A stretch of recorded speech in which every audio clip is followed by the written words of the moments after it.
Tadi dari awal saya sudah yakin pasti Bapak terkecoh Pak ya dengan apa namanya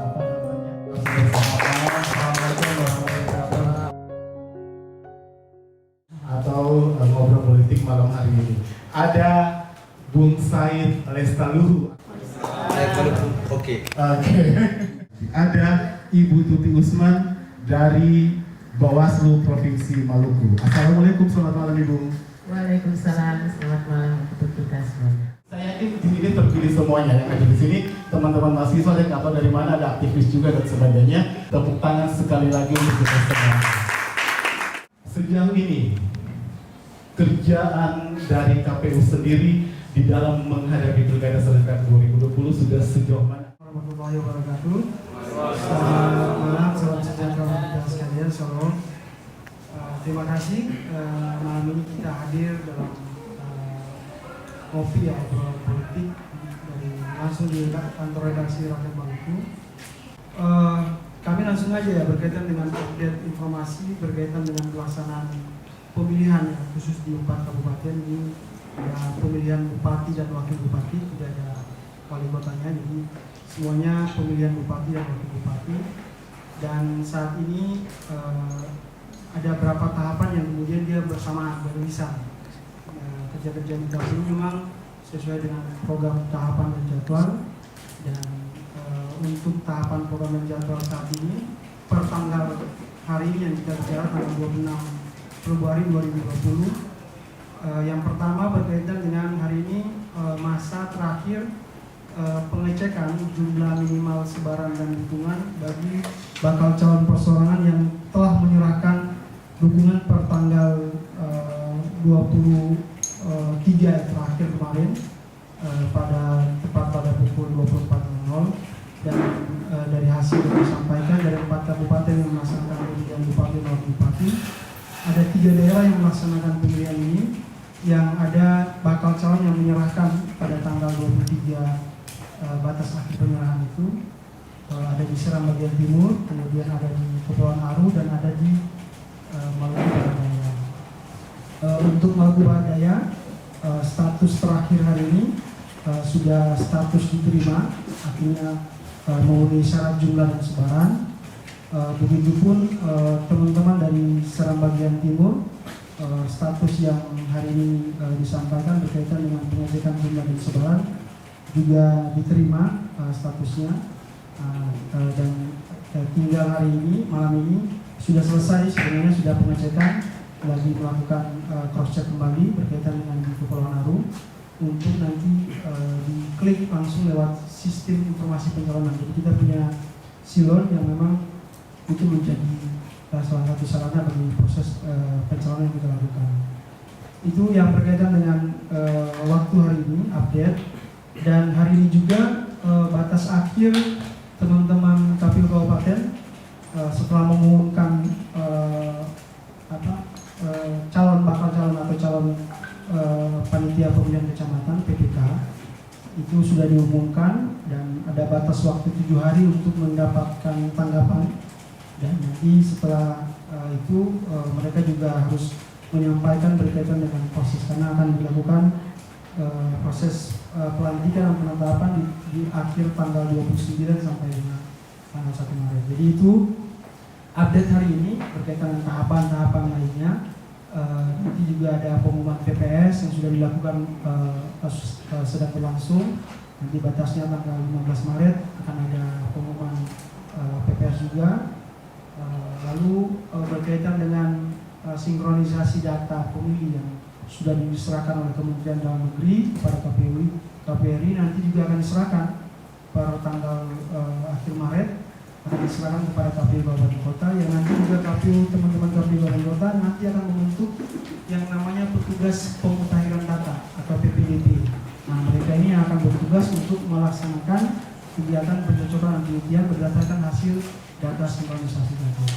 Nah, itu kira-kira ya, dan juga kegiatan yang dilakukan penting juga kayak kegiatan malam hari ini. Jadi ada bagian dari kegiatan sosialisasi yang juga harus dilakukan, baik itu oleh penyelenggara, dan saya kira Rakyat Maluku, redaksi Harian Rakyat Maluku menjadi pionir pertama Ya, apalagi kurang politik ya, salah satunya di Maluku ya. Oke. Itu kira-kira apa?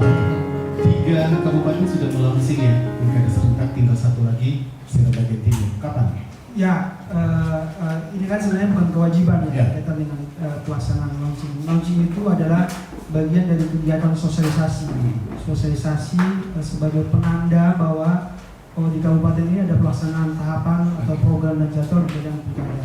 Jadi teman-teman Sirabagian Timur memang kemarin belum melaksanakan beberapa launching tadi, tapi prinsipnya ini bagian dari kegiatan sosialisasi. Jadi mungkin ada hal-hal yang berkaitan dengan program lain yang mungkin juga bisa diikut sertakan berkaitan dengan kegiatan. Jadi bukan termasuk kegiatan yang memang ada kewajiban di tahapan, tapi itu sebagai bagian dari kegiatan sosialisasi yang kemudian sebagai penanda bahwa orang tahu bahwa ada pilkada di kabupaten. Intinya adalah kesiapan di 4 kabupaten ini udah ready ya? Ya, Bang Rifan ya? Ya, di kesiapan hari ini sudah siap dan hari ini juga besok ada undangan dari Kementerian Dalam Negeri. Nah, ini membicarakan hal-hal soal teknis ya, soal kesiapan, soal ada anggaran yang kemudian mungkin juga belum dicairkan dan lainnya itu menjadi yang sedang nanti akan dilakukan besok di tanggal 28 yang di Bali oleh Kementerian Dalam Negeri. Baik, saya ke Panjar.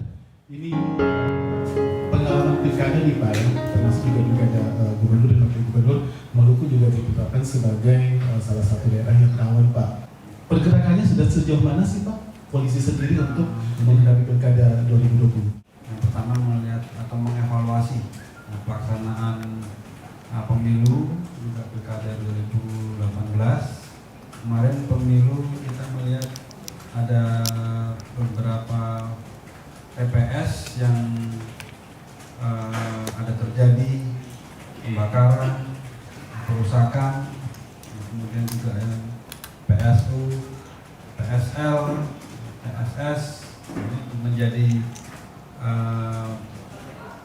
evaluasi nanti untuk supaya tidak terjadi. Kemudian kita juga sudah melakukan mapping setiap tahapan yang mulai dari tahap pendistribusian barang atau logistik, kemudian masa tenang, pencoblosan, menghitung rekap, sudah kita mapping perkiraan hal-hal apa yang kemungkinan bisa terjadi. Terus kemudian kita buat CB-nya, cara bertindaknya. Ya, mudah-mudahan kalaupun itu terjadi, kita sudah bisa mengantisipasi. Terus juga pengamanan, kita sudah membentuk pola pengamanan TPS, ada aman, rawan 1, rawan 2, jumlah yang aman itu ada 201, itu pola pengamanannya 2510, 2 polisi, 5 TPS, 10 linmas. Kemudian yang rawan 1 224 itu ada jumlahnya 885, itu 2 polisi, 2 TPS, 4 linmas.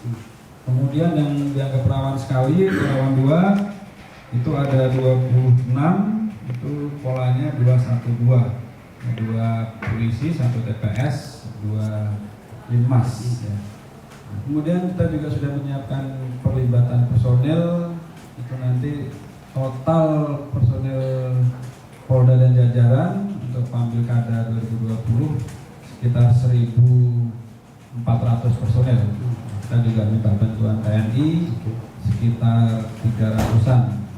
Linmasnya juga sudah siap sekitar 2.400 untuk linmas. Ya, jadi insya Allah kita sudah siap untuk mengamankan pelaksanaan pilkada. Sudah siap itu Pak, termasuk juga personil polisi untuk mengamankan TPS yang sudah di-mapping Pak oleh polisi itu sendiri? Sudah, tadi sudah ada pola aman, rawan 1, rawan 2. Oke. Sudah kita siapkan. Sejauh ini Bu, komplain masyarakat terkait dengan kinerja Bawaslu apa sih Bu? Terkait dengan pilkada ini sendiri? Iya, baik. Untuk sementara komplain sampai sejauh ini belum ada. Yang jelas kami menginformasikan bahwa terkait dengan pelaksanaan Pilkada 2020 dari segi kelembagaan kami telah siap, dan sementara sampai di desa juga mungkin tanggal 13 sampai tanggal 22 akan ada pelantikan terkait dengan Pangmas untuk di desa dan kelurahan. Kalau dulu namanya PPL, tapi sekarang namanya PDK, jadi ada perubahan nama. Tapi untuk tugasnya dan kewenangannya itu sama. ya. Jadi secara kelembagaan kami sudah sampai di desa, karena untuk jajaran di tingkat PPS itu nanti pada saat 1 bulan menjelang pembentukannya, sama seperti KPU juga. Terkait dengan tahapan yang sudah berjalan saat ini, yakni terkait dengan pengecekan berkas dari calon persorangan, itu pengawasan melekat sudah kami lakukan. Bahkan kami yang dari provinsi sudah melakukan koordinasi sampai pada supervisi yang kami lakukan. Alhamdulillah masih berjalan, belum ada laporan apa-apa terkait dengan pengawasan yang kami lakukan maupun laporan dari masyarakat.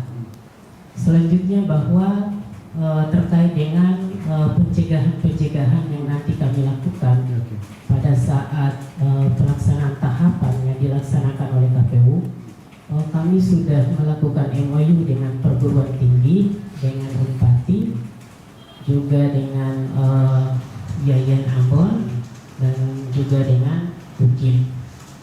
Kenapa harus kami lakukan MOU ini? Untuk bagaimana menjaga pengawasan di tingkat yang namanya pengawasan partisipatif. Dan itu sudah kami lakukan mulai dari pilkada di tahun 2018 sampai pemilu di 2019, dan sekarang pelaksananya nanti di 2020. Olehnya itu pengalaman yang ada di 2019 itu sangat berharga bagi kami dengan keterlibatan masyarakat. Kami yakin bahwa dengan keterbatasan kami di penyelenggara, di pengawasan, keterbatasan dalam hal jumlah, ya, karena tidak seimbang dengan KPU. KPU dalam jajarannya mereka lebih banyak. Kita contohkan saja di tingkat desa 1:2. Kalau di tingkat TPS 1:7. Olehnya itu kami melibatkan seluruh elemen masyarakat dengan tujuan bahwa pengawasan ini bukan hanya ada pada pengawas pemilu, tetapi juga ada di seluruh masyarakat. Jadi masyarakat yang sudah punya hak pilih berhak untuk bersama kami mengawasi. Kami juga nanti ada 44 titik yang nanti kami lakukan terkait dengan sekolah kader. Jadi sekolah kader itu juga adalah bagian daripada bagaimana bentuk pencegahan yang Bawaslu lakukan. Juga sudah ada MOU juga dengan pihak TNI, Polri dan sebagainya, sehingga kami yakin bahwa untuk pengawasan Pilkada 2020 insya Allah akan efektif. Oke. Kita bersyukur bahwa lewat pelaksanaan pemilihan kepala daerah secara langsung ini, masyarakat betul-betul bisa melaksanakan hak-hak politiknya untuk lebih langsung bisa melihat sejauh mana track record kompetensi dari calon pemimpin mereka, dan kemudian itu bisa termanifestasikan dalam kebijakan dan program yang tidak ketika mereka terpilih. Nah, karena itu memang proses rekrutmen politik secara terbuka ini melalui mekanisme pemilihan umum kan ada tahapan-tahapan yang perlu digambarkan. Nah, ini memang selalu ada dinamika. Nah, misalnya berkaitan dengan soal tahapan proses rekrutmen lewat partai politik, ini kan banyak sekali soal-soal yang harus diperjelas. Misalnya kalau kita lihat hari ini kan dinamika rekomendasi partai ini kan banyak sekali terjadi manuver-manuver yang saya kira ini juga akan memberikan warna tersendiri dalam penentuan siapa yang bakal diusung, dan ini berefek langsung soal peta dukungan di masyarakat. Karena setiap kandidat pasti punya tim sukses dan pemilih-pemilih yang fanatik, dan saya kira ini pasti akan selalu terjadi pertempuran baik di level udara maupun di darat. Nah, saya kira lewat kesempatan ini saya kira ingin saya sampaikan bahwa fenomena yang terjadi di wilayah kita, terutama kita punya wilayah geografi yang cukup luas. Ini juga tentunya akan memberikan pendekatan tersendiri soal pengamanan misalnya nantinya. Dan yang terpenting adalah soal mindset, cara berpikir, bagaimana pemahaman masyarakat kita soal mekanisme demokrasi yang prosedural ini. Kadang-kadang kan ya soal kesadaran, soal pengetahuan itu yang kadang-kadang itu membuat terjadi pembelahan di masyarakat. Ada yang calon yang mereka menilai itu yang layak diusung, tapi ketika proses di partai politik dalam pengusulan itu kan tidak diakomodasi. Nah kadang-kadang ada kelihatan proses yang dilakukan berdasarkan kepentingan oligarki dari pemilik partai. Nah ini kan memberikan catatan tersendiri dalam demokrasi yang substansial, di mana calon-calon yang mereka usung itu betul-betul memiliki harapan yang bisa memberikan perubahan kepada masyarakat. Bagaimana dengan pendidikan politik? Nah karena itu memang saya kira secara moral kita semua elemen masyarakat punya tanggung jawab yang sama. Bagaimana bisa mencerdaskan, memberikan pendidikan kepada masyarakat, bagaimana mereka bisa, terutama soal pemahaman terhadap regulasi. Nah kadang-kadang soal regulasi ini kan butuh sosialisasi yang intens dari berbagai lapisan elemen masyarakat. Saya kira teman-teman di Bawaslu, di KPU saja tidak cukup. Nah seperti tadi sudah disampaikan bahwa butuh pengawasan partisipatif yang lebih luas. Nah karena itu kan seperti tahun 2019 ada relawan demokrasi ya, yang kita diterjunkan ke seluruh lapisan. Artinya sudah ada kesadaran masyarakat sendiri terkait dengan edukasi politik yang diberikan oleh partai politik, seperti itu? Betul.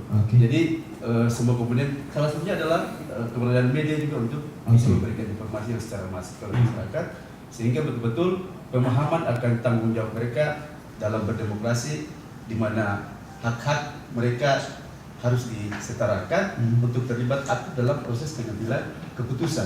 Jadi prinsip demokrasi itu kan harus ada kesetaraan.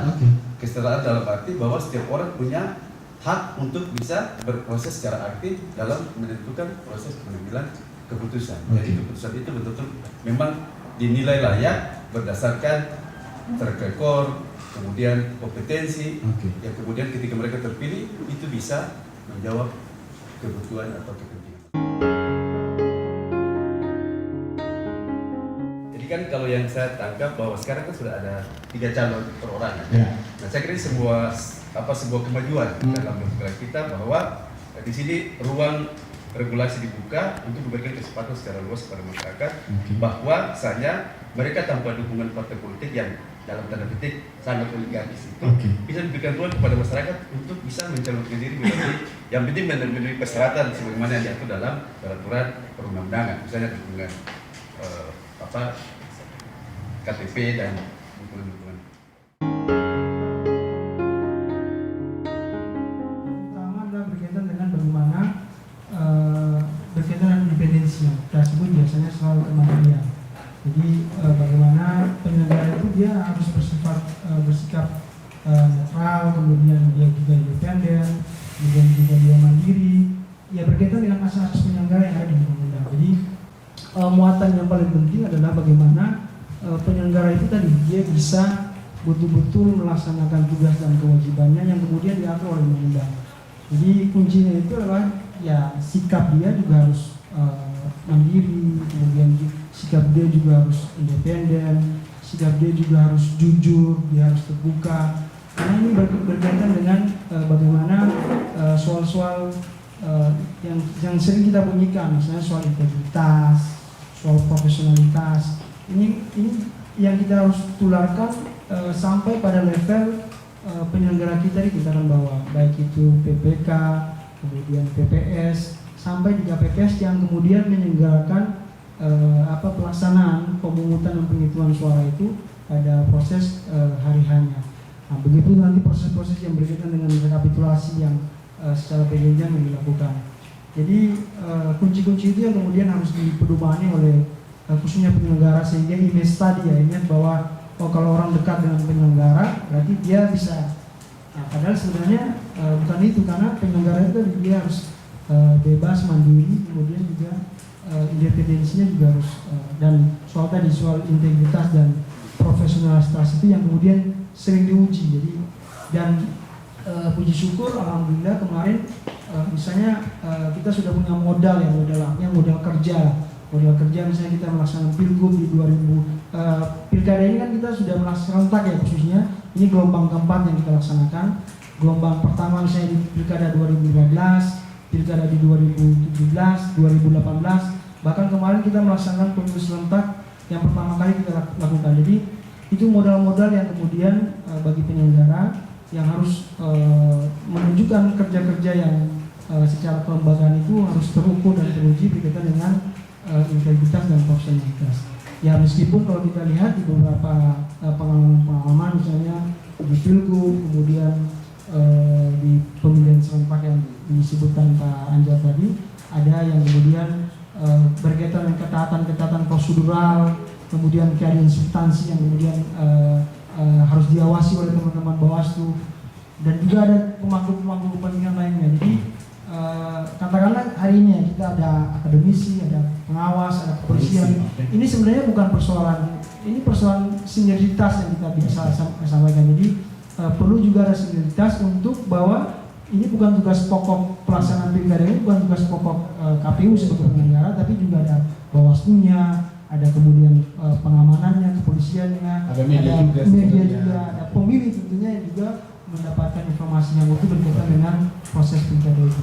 Saya kira itu Pak. Iya. Apa yang disampaikan oleh KPU tadi, oleh Bang Rifat, bahwa dalam setiap pelaksanaan pemilu itu penyelenggara pemilu baik itu KPU maupun Bawaslu itu banyak diuji. Diuji terkait dengan independensinya, terkait dengan kemandiriannya, terkait dengan profesionalitas dalam melaksanakan tugas. Nah itu banyak sekali diuji. Kami kira untuk pemilu 2019 kemarin, alhamdulillah kita bisa menjawab terkait dengan isu-isu yang sangat sentral ya, yang ada di luar, bahwa Maluku itu berada di IKP kedua. Kita bisa menjawab itu. Nah kami baru tanggal 25 kemarin meluncur IKP, dan di dalam IKP itu Maluku tidak lagi disebutkan sebagai rawan tertinggi dalam pelaksanaan pilkada 2020. Bahkan kita sudah berada di rawan sedang. Namun ini juga berarti kita jangan berbesar hati bahwa tidak ada lagi kerawanan. Melihat dari rekan geografis, misalnya di PSBT ya 4 daerah yang lagi melaksanakan pilkada ini, memang benar-benar semuanya terkait dengan rentan geografis, ya terkait dengan internet dan sebagainya. Jaringan tantangannya itu yang mungkin harus kita hadapi bersama. Dari pengamanan dari pihak kepolisian Pak terhadap nanti pengamanan pilkada yang akan berlangsung nanti di 2020 ini Pak, silakan. Saya jawab dulu. Ya. Kalau tadi katakan apa yang lebih dekat, yang lebih diuntungkan, nah kalau kita prinsipnya welcome aja. Siapa yang mau mendekat ya kita terima. Siapa yang mendekat disayangi Pak ya.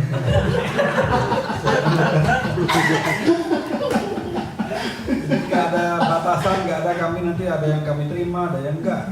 Siapapun yang mau datang kita terima. Jadi kalau yang mungkin nggak mau datang merasa nggak dekat ya rugi sendiri. Berarti Pak saya mau nanya nih di Pak, udah ada yang mendekat nggak Pak? Kalau kami Polda kan ada yang backup Polres, ya, mungkin yang lebih dekat dengan peserta yang di Polres, terutama yang 4 Polres tersebut. Kalau kita yang jelas tadi welcome, yang kemudian juga dari segi netralitas sudah ada penekanan dari pimpinan Polri, Bapak Kapolri sudah beberapa kali pengarahan dan menyatakan polisi netral. Polisi bukan politisi Pak ya? Polisi bukan politisi seperti itu. Pimpinan di Maluku juga Bapak Kapolda juga sudah beberapa kali menyampaikan harga mati harus netral. Jangan sampai ketahuan nanti polisi ikut bermain, akan ada tindakan yang sangat tegas. Sebentar, gubernur kita seorang mantan polisi Pak. Sementara beliau juga sekarang menjadi pemimpin partai yang mengusung salah satu bakal calon kepala daerah di ada beberapa kabupaten Pak, 1 atau 2 gitu seperti itu Pak. Kita tetap netral. Oke. Kita tetap netral. Kita Oke. netral dan profesional. Oke. Ya, silakan dilaporkan kalau ada anggota kami yang bermain mata. Coba-coba laporkan bahwa kalau sudah memerintahkan Oke. akan tidak tegas. Oke.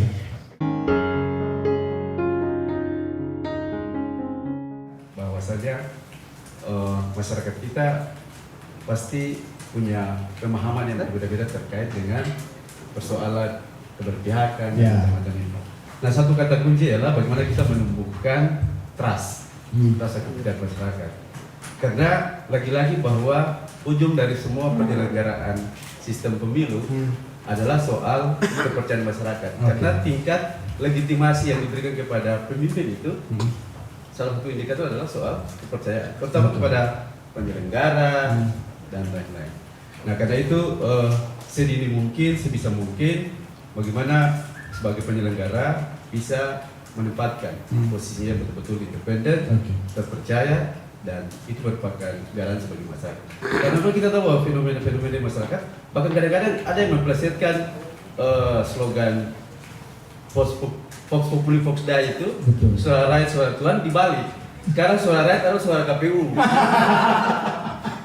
Nah, ini kan pemahamannya masyarakat. Bisa saja itu kan mungkin data dari pihak-pihak yang dirugikan atau kalah. Ada barisan-barisan Oke. hati yang kemudian, apalagi dengan era disrupsi ini, bagaimana begitu masifnya media informasi lewat media sosial dan macam-macam, orang saja bisa menjadi tukang bakso, Ya. mencari berita sendiri, mengedit sendiri, Oke. mendistribusi sendiri tanpa ada cek and recheck di lapangan. Nah, ini yang sulit kan. Nah, karena itu saya kira tadi sepakat sekali bahwa Ibu kita BPA. semua harus bisa bersinergitas Oke. sehingga betul-betul prinsip demokrasi kesetaraan masyarakat itu bisa dihidup.